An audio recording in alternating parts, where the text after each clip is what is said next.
Hello my dear friends, welcome to my YouTube channel never give up में आपका स्वागत है। आज की वीडियो में हम बात करने वाले उत्तराखंड होमगार्ड भर्ती। जैसा कि आपने आज के न्यूज़पेपर में पढ़ा होगा कि उत्तराखंड के मुख्यमंत्री श्री त्रिवेंद्र सिंह रावत जी द्वारा जो है 3250 3250 होमगार्ड की भर्ती को मंजूरी दे दी गई है कुंभ मेला 2021 की दृष्टि से। ठीक है, अब आप लोगों के मन में, बहुत सारे लोगों के मन में ये क्वेश्चन आ रहा होगा कि कहीं उत्तराखंड पुलिस की भर्ती इसकी वजह से कैंसिल तो नहीं होगी, लेकिन मैं आपको यहाँ पे क्लियर कर देना चाहता हूँ कि इसका उत्तराखंड पुलिस की भर्ती पे कोई भी प्रतिकूल असर नहीं पड़ेगा, क्योंकि होमगार्ड का काम अलग है और पुलिस का काम अलग है। पुलिस कांस्टेबल का जो काम है उसको होमगार्ड उसके उसको होमगार्ड नहीं कर सकता है, जो काम पुलिस कांस्टेबल का होता है। इसलिए उस भर्ती ने आना ही आना है। आप अपने मन में वो डाउट जो है हटा दें। ठीक है, आज की हम वीडियो में बात करने वाले हैं कि इसमें भर्ती होने का तरीका क्या है और इस भर्ती का आपको पुलिस की भर्ती में क्या फायदा मिलने वाला है। तो पहली बात तो ये कि आपको 5 साल की एज की छूट मिल जाती है। अगर आप होमगार्ड में हैं और पुलिस की भर्ती अटेंड करना चाहते हैं तो जनरल के लिए जो अभी तक जो एज है पुलिस की भर्ती में वो 22 साल है। तो अगर आप होमगार्ड का फायदा लेके या होमगार्ड में है तो आप 27 साल तक जो है आपको 5 साल की छूट मिलती है। दूसरी बात, आपको 10% कोटा भी मिलता है होमगार्ड का। ठीक है, अगर आप पुलिस में भर्ती होना चाहते हैं तो 10% आपको सीट सुरक्षित होती है होमगार्ड के जवानों के लिए, पुलिस कांस्टेबल में भी और पुलिस सब इंस्पेक्टर में भी। तो आप इस बात को जरा ढंग से समझ लीजिए। अगर आप पढ़ाई में अच्छे हैं तो आप 3 साल की होमगार्ड की सर्विस के बाद पुलिस कांस्टेबल या पुलिस सब इंस्पेक्टर में निकल सकते हैं।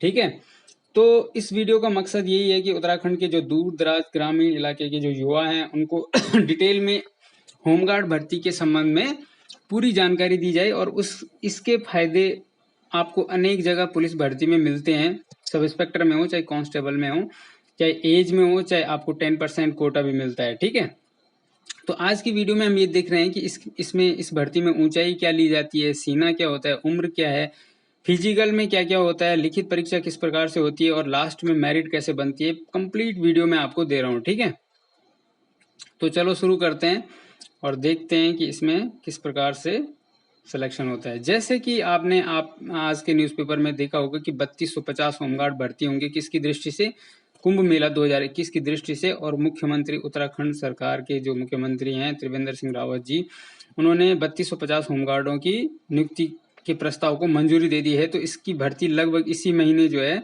शुरू हो जाएगी 3250 पदों पे।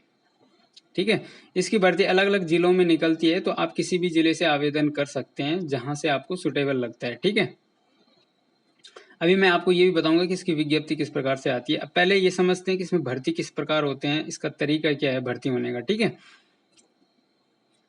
बात कर रहे हैं हम उत्तराखंड होमगार्ड भर्ती 2020 के बारे में।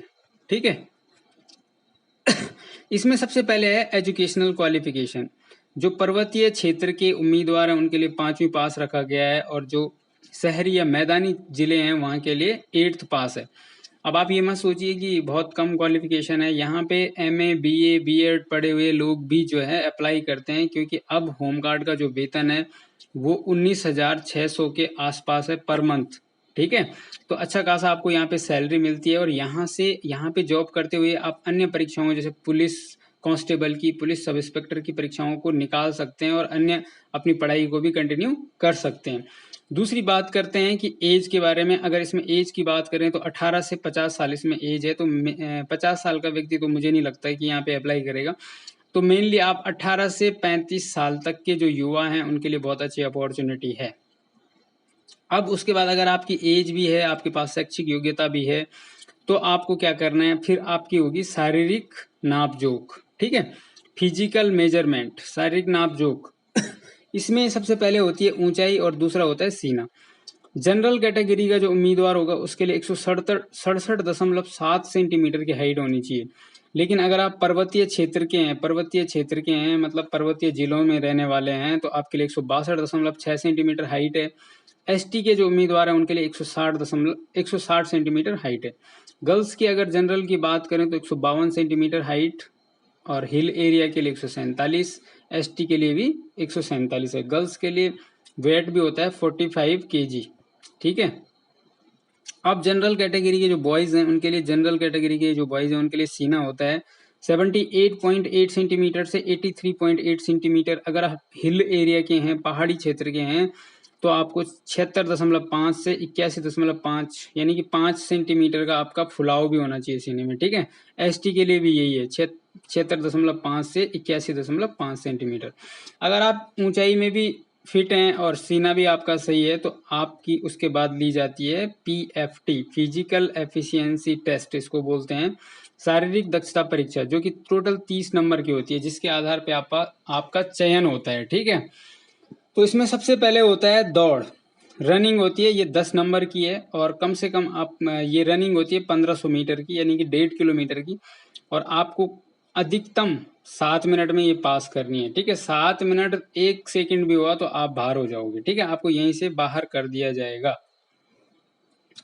तो रनिंग के लिए आपको नंबर मिलते हैं, अगर आप 5 मिनट में रेस को कंप्लीट कर देते हैं, अपनी दौड़ को कंप्लीट करते हैं तो 10 नंबर, 5 मिनट 30 सेकंड में करते हैं तो 9 नंबर, 5 मिनट 30 सेकंड से 6 मिनट के अंदर करते हैं तो 8 नंबर, 6 मिनट से 6 मिनट 30 सेकंड के बीच में करते हैं तो 7 नंबर, और 7 मिनट में अगर आप पूरा करते हैं तो आपको केवल 5 नंबर मिलते हैं। तो इसलिए आपको यहाँ पे कोशिश करनी है कि 5 मिनट में ये 1500 मीटर की दौड़ को पूरा करके पूरे के पूरे नंबर यहाँ पे लाए जाए, क्योंकि जब आर्मी की भर्ती होती है तो वहाँ पे 1600 मीटर की दौड़ को बच्चे जो है 4 मिनट 40 सेकंड या 50 सेकंड में पूरा कर देते हैं। तो 5 मिनट आपको 100 मीटर और कम दौड़ना है, तो आपको कोशिश करनी है ये वाला क्राइटेरिया पूरा करने का, ठीक है।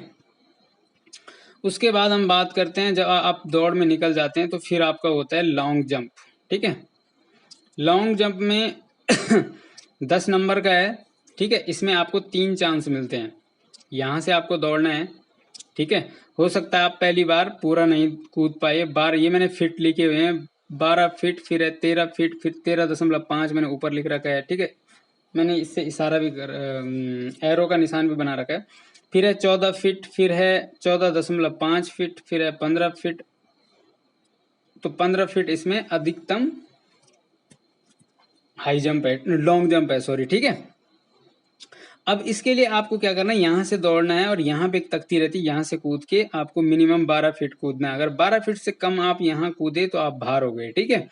तो मिनिमम आपको 12 फीट कूदना ही है। वहां पे मिलते हैं, अगर आप 12 फीट से 13 फीट के बीच में कूदे तो 5 नंबर, 13 से 13.5 के बीच में 6 नंबर, 13.5 से 14 के बीच में 7 नंबर, और 14 से 14.5 फीट के बीच में 8 नंबर, और 14.5 से 15 फीट के बीच में 9 नंबर, और 15 फीट से अगर आगे आप कूद गए तो आपको पूरे के पूरे 10 नंबर मिलते हैं, ठीक है।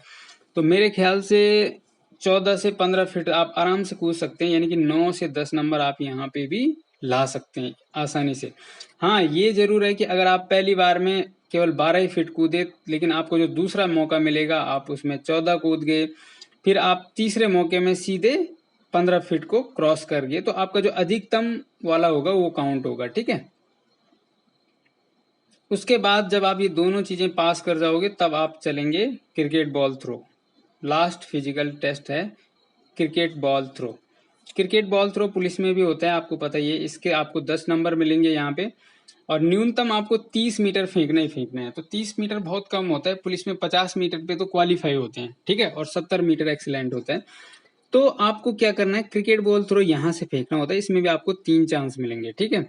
30 मीटर से कम अगर आप तीनों बार फेंकेंगे तो आप बाहर हो जाओगे, ठीक है। तो अगर आप 30 मीटर फेंकते हैं तो आपको 5 नंबर मिलता है, अगर आप 35 मीटर फेंकते हैं तो आपको 6 नंबर मिलता है, 35 से 40 के बीच में फेंकोगे। अगर आप 40 से 45 के बीच में फेंकते हैं तो 7 नंबर मिलेगा, 45 से 50 के बीच में फेंकते हैं तो 8 नंबर मिलेगा, और 50 से 60 के बीच में फेंकते हैं तो 9 नंबर मिलेगा और 60 से अगर अधिक आप 60 या 60 से अधिक आपने फेंक दिया तो आपको पूरे के पूरे 10 नंबर मिलते हैं। तो यहाँ पे भी आप 9 से 10 नंबर आराम से लेके आ सकते हैं। तो तकरीबन आपका फिजिकल जो है 28 से 30 नंबर के बीच में बन जाना चाहिए मेरे हिसाब से, ठीक है। अब आपका फिजिकल बन गया 28 से 30 नंबर के बीच में। अब होगा आपका रिटर्न टेस्ट, अगर आपने ये सब क्वालिफाई कर दिया, ठीक है। तो यहाँ से आप फेंकते हैं बॉल को, और यहाँ जहां पे भी आप फेंकोगे वो काउंट होता है, ठीक है। 3 चांस मिलेंगे, जो अधिकतम होगा वही काउंट होगा। उसके बाद होगा आपका एक 15 नंबर का रिटर्न टेस्ट। ठीक है, अब देखो रिटर्न टेस्ट में क्या होता है, 15 मार्क्स का होता है और ये होता है श्रुत लेख। आपने देखा होगा ना स्कूल में एक श्रुत लेख लिखाते थे, टीचर बोलते हैं आगे से और बच्चे को लिखना होता है। ठीक है, तो श्रुत लेख मतलब सुन करके लिखना। लेकिन उसमें क्या है, इसमें आपको 200 शब्दों का एक निबंध या कहानी लिखाई जाएगी, बोलेंगे वो आगे से और आपको लिखना है। ठीक है, जिसमें लेखन त्रुटि, देखो ये त्रुटि, अगर आपने त्रुटि भी गलत लिख दी तो वहीं पे आपका नंबर कट जाएगा। लेखन त्रुटि यानी कि अशुद्ध लिखने पर एक गलती के लिए 0.25 मार्क्स आपका काटा जाएगा। तो ये श्रुत लेख इसीलिए है कि आपको शुद्ध लिखना आता है या नहीं आता है। 200 शब्दों का होगा और 200 शब्दों में से अगर आपने कहीं पे एक गलती कर रखी है तो 1.5 नंबर कटेगा, 2 गलती कर दी तो 1 नंबर कट गया। ठीक है, और इसमें जो है आपको 2 अंक आपको सुलेख के भी मिलेंगे। अगर आपकी राइटिंग हैंड राइटिंग बहुत अच्छी है और आपने कोई गलती नहीं कर रखी है कहीं पे, तो आपको 2 नंबर जरूर यहाँ पे मिल जाएंगे। ठीक है, अब आपका फाइनल मेरिट जो बनेगी वो बनेगी आपके फिजिकल में कितने नंबर हैं और रिटर्न में आपने कितने नंबर लाए। एक बात मैं और क्लियर कर देता हूँ कि जो रिटर्न की आपकी आंसर सीट होगी वो इसमें कार्बन कॉपी भी लगी हुई होगी, 2 प्रतियों में होगी। जो मेन कॉपी है वो आप वहां पे जमा कर दोगे और कार्बन कॉपी आपके अपने पास रहेगी। आपको बाद में इसकी आंसर की भी दे दी जाती है और उसमें आपको पता लग जाएगा कि आपने कहाँ पे क्या गलती करी थी। अगर आपने कोई गलती नहीं की तो आपको पूरे के पूरे 15 नंबर मिल जाते हैं, अगर आपकी हैंड राइटिंग भी अच्छी है। नहीं तो 14 नंबर के आसपास आपके आराम से आ सकते हैं। फाइनल मेरिट बनेगी आपकी फिजिकल प्लस रिटर्न की। सपोज आपने 28 नंबर फिजिकल में ले आए और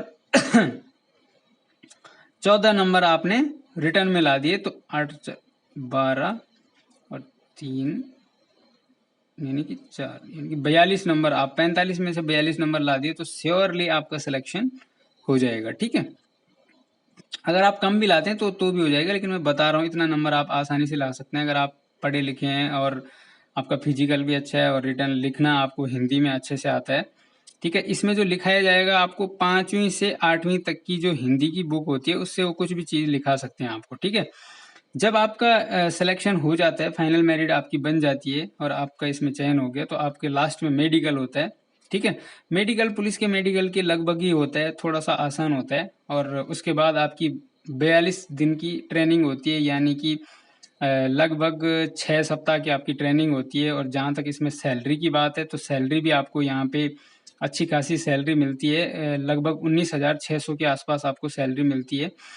तो आई होप आपको ये वीडियो अच्छी लगी होगी। अगर आपको ये वीडियो अच्छी लगी है तो आप इसको लाइक जरूर कर दीजिए। अगर आपको ये समझाने का तरीका अच्छा लगा, इसको अपने दोस्तों के साथ शेयर कीजिए। और अगर आप इस चैनल पे अभी तक नए हैं और आपने इस चैनल को सब्सक्राइब नहीं किया है तो इसको सब्सक्राइब जरूर कर दीजिए नीचे रेड बटन दबा के।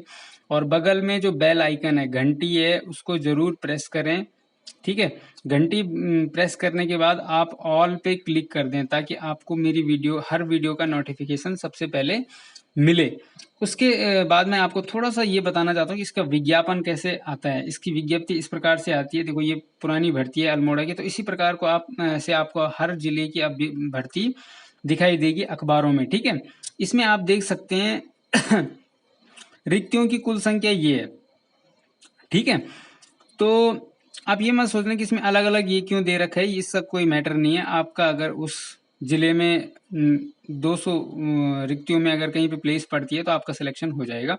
लेकिन ये आपको इम्पोर्टेंट ये है कि एससी के लिए इतने पद हैं, एसटी के लिए इतने हैं, ओबीसी के लिए इतने हैं, और आर्थिक रूप से कमजोर वर्ग, ये जो मैं आपको ईडब्ल्यूएस बार बार बोलता हूँ कि ईडब्ल्यूएस का सर्टिफिकेट बना लो, वो यही है। देखिए इसमें कितने सारे पद हैं, हर जगह पे पद हैं इसमें। ठीक है, और जनरल के पद ये हैं लास्ट में, और टोटल ये हो गया आपका।